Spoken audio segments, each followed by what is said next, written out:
அஸ்ஸலாமு அலைக்கும். உலகு துறக்கும் நேரத்தில் என்ன நடந்தது? இறைவன் ஒப்படைத்திருந்த தூய திருப்பணியை வெற்றிகரமாக முடித்து வந்தார்கள் எம்பெருமானார் ஸல்லல்லாஹு அலைஹி வஸல்லம் அவர்கள்.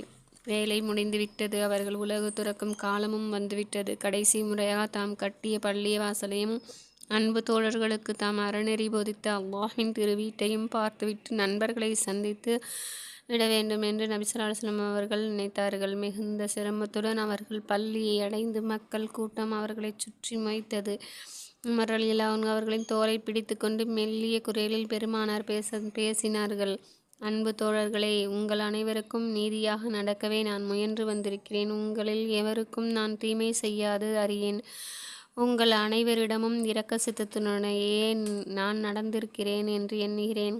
உங்களில் எவருக்கேனும் நான் எத்தகைய தீமையேனும் செய்ததுண்டா? அப்படியானால் பாதிக்கப்பட்டவர்கள் முன் வந்து இப்பொழுதே என்னை தண்டித்து விடட்டும் என்று சொன்னாங்க. நான் யாருக்கேனும் யாருடைய பொருளையேனும் எடுத்ததுண்டா? அப்படியாயினும் பாதிக்கப்பட்டவர் முன் வந்து சொல்லுங்கள் என கருணை வள்ளல் பேசி முடித்தார்கள். கதறிய கண்களும் கலங்கிய இதயங்களும் பள்ளியை சோக மாளிகையாகிவிட்டன. அமைதி நிறைந்த அல்லாஹின் திருவீட்டில் கணீர் என்று ஒரு குரல் கேட்டது. அப்துல்லாஹின் திருக்குமாரரே, நீங்கள் எனக்கு 3 வெள்ளி காசுகள் தர வேண்டும்.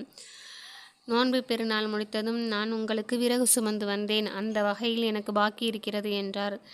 அன்பரே, உமக்கு மிக மிக நன்றி.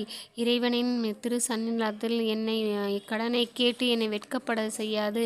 இங்கேயே கேட்டதற்கு பெரிதும் கடமைப்பட்டிருக்கிறேன். கடனோடு நான் அல்லாஹ்வின் முன் செல்வது அவமானத்திற்குரியது என கூறி அந்த இடத்திலேயே கடனை தீர்த்து விட்டார்கள். கருணை நபி அம்மனிதரின் கரங்களை கையை பிடிச்சு முத்தமிட்டாங்க. எனவே நாமும் இந்த உலகத்தில் கடன் இல்லாமல் வாழ்ந்து இருப்பதற்கெல்லாம் அல்லாஹ் தஆலா தௌஃபீக் செய்வானாக. ஆமீன்.